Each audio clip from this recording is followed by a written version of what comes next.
welcome back. Well, let's turn now from Syria to Iraq and the intensifying conflict there between the Baghdad central government and that country's Kurdish population in the north who are seeking independence. Questions and controversy are swirling around the successful capture yesterday of the northern city of Kirkuk by government forces from Kurdish forces. Though Kirkuk lies just outside the territory that the Kurds claim for an independent state, its extensive oil reserves provided them with an income that is crucial for their struggle. Yet apparently Peshmerga forces there barely put up a fight against government troops, exposing divisions within the Kurdish camp. And further Kurdish-held territory was later lost to government troops and an allied Iranian-backed militia. Unclear in all of this is the U.S. view. The Kurds, of course, a crucial ally in the battle against Islamic State, as we just heard, but the Trump administration opposes their push for independence and is urging restraint. Well, still with us in the studio, our senior Middle East correspondent, Mohammed al-Kassim. We'll be joined in Washington by Matthew Brodsky, Middle East and geopolitical analyst at WikiStreet. But let's go now to Iraq and Erbil and speak with Alan Noory, assistant professor at the American University of Iraq-Sulaimani. Alan, what is happening to the Kurds who seem to be giving up territory even without a fight? Well, it started with a meeting between PUK and PDK leadership along with the president of Iraq. And they agreed upon the idea that they have to allow for joint administration between Iraqi government and their government to the areas that are considered the disputed areas between Kurdistan and the rest of Iraq. So what happened, those two parties agreed that this is what they need to do in order to open a dialogue with the Iraqi government. But when they went out, each went separate ways. The Herod Talabani fraction of the PUK went along and made a deal with the Iraqi government, allowing them to enter Kirkuk in what appeared to be a much effortless way to enter Kirkuk. In return, the Barzani and the other side of the PUK were talking up fight and resistance. But very soon they realized that this is a new reality now. And just an hour ago, Barzani announcement came out saying that they agreed to going back to the territories that were held by the Kurds before the advancements of Daesh. So Barzani basically accepted the idea that he cannot resist, and he's pulling out from areas that used to be captured by the Kurds as part of their advance against Daesh, and now the Iraqi government are coming back with the hope that it will lead to a joint administration. Okay. I want to go to Washington and speak with Matthew Brodsky. I mean, Matthew, we just spoke about Syria, the battlefield of Iraq, where Kurdish forces are basically fighting the fight for the United States against Islamic State in Syria. In Iraq, it seems as if the U.S. is on the other side, supporting the Baghdad government against Kurdish dreams of independence. Is the U.S. government, the Trump administration, letting the Kurds down? Absolutely. It's an incredibly inconsistent policy as it is right now, especially on the heels of President Trump's speech on Iran policy.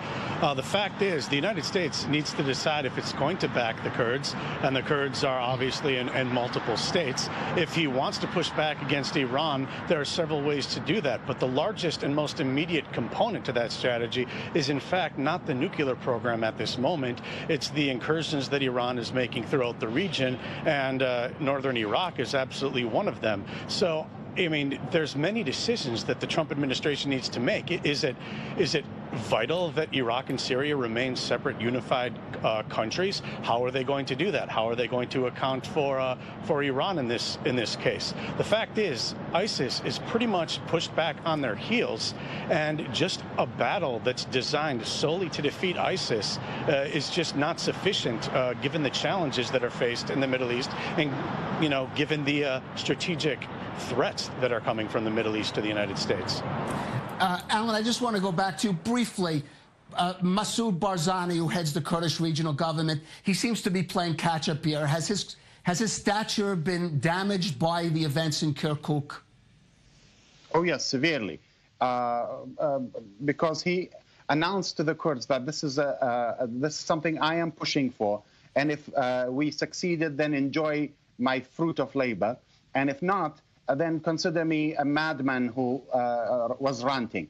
So he basically put up his own reputation online, and I think he's lost a lot of credibility today.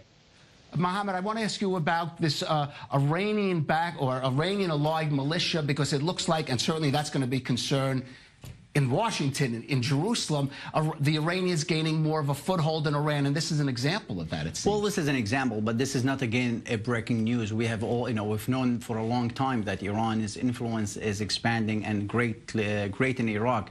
And to be quite honest with you, Al-Hashd al-Shabi, or the Shiite popular mobilizing units, which are backed and supported by Iran, if it wasn't for them, the Iraqi forces or Iraqi army would not have had any success as of late against the so-called Islamic State organization in Iraq, or even taking this great step forward in recapturing or at least asserting its control in Kirkuk. So Iran's influence in Iraq is great. It's there. It's been there for some time. And I think Iran's influence right now, with the latest development in Kirkuk, has been strengthened by with the latest development. And I think that they will capitalize on what happened to their advantage.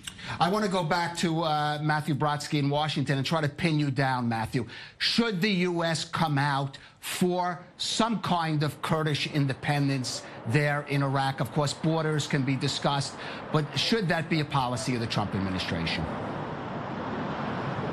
I believe yes, but I believe only yes if they're going to follow through on it. I mean, the problem we had before was that there were promises made to the Kurds in Iraq, and they weren't kept by the Iraqi government, and the United States wasn't there. Obama pulled Americans out in 2011. And there was no one there. There's no reason for the Kurds to believe us right now. So we should, if we're going to have a policy that is going to not be really friendly with Turkey because they're not friendly with us, then we need other allies. They are natural allies. It would make sense for us to work with some form of independence. It doesn't need to be a full state, and there's a lot of details that need to be worked out, revenue sharing, etc. But yeah, that would be in the United States' interest. Where Iran is on the rise, we should be wanting to push back. Alan, just a few more seconds. Would Baghdad accept any type of Kurdish independence?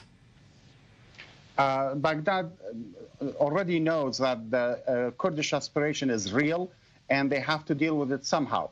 But the Kurds have a lot to gain in dialogue with Baghdad, and I think more reasonable people in Kurdistan are prevailing in the future by looking at what they can gain from their continued connection to Iraq, and that could be an advancement for the Kurds. Alan Noory there in Erbil, Mohammed al-Kassim in the studio, and Matthew Brodsky there in Washington. Thank you for joining us on The Rundown, and still to come.